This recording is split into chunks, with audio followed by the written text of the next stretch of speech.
Bonjour, je suis Dr Haïma Jamal. Je suis hémato-oncologue au CHUM et directrice médicale de l'unité d'innovation thérapeutique au CRCHUM. À l'unité d'innovation thérapeutique, on s'occupe des patients en oncologie qui participent à des essais cliniques de phase précoce. Les études cliniques, on les sépare en études cliniques de phase 1, de phase 2 puis de phase 3. La phase 1, c'est le moment où on va vraiment évaluer la toxicité du médicament dans le but de trouver la dose qui est tolérable chez l'humain.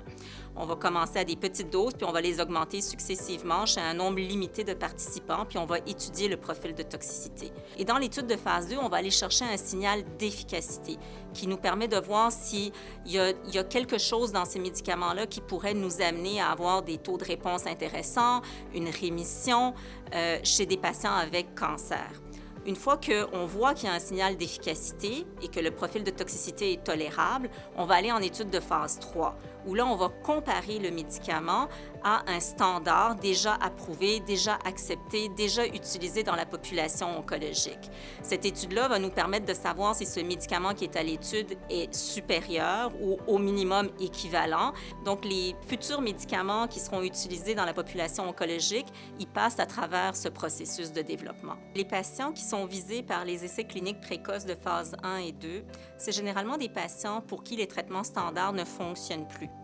Ces patients-là sont encore en forme et ils désirent des traitements alternatifs qui pourraient peut-être avoir un impact sur l'évolution de leur maladie. Et dans ce contexte, ils enrôlent dans des traitements sur des essais cliniques précoces, sachant qu'il n'y a pas de garantie d'efficacité, que c'est expérimental. Les raisons pour participer à ces études pour les patients, elles sont multiples. Il y en a que c'est pour faire avancer la science, pour faire avancer la recherche.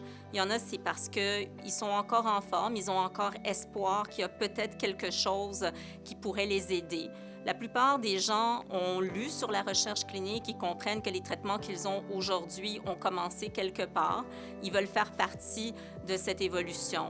Et il y en a qui le font pour des raisons très altruistes aussi.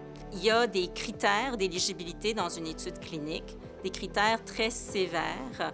À la fin de la journée, on évalue le patient dans son entièreté, sa capacité à tolérer les traitements, sa compliance, c'est-à-dire se présenter aux visites. Les études cliniques demandent beaucoup de visites, beaucoup d'examens, des biopsies supplémentaires. Donc, c'est vraiment un partenariat entre l'équipe et le patient en termes de qu'est-ce qu'il est prêt à mettre comme temps et comme énergie dans ce genre d'études.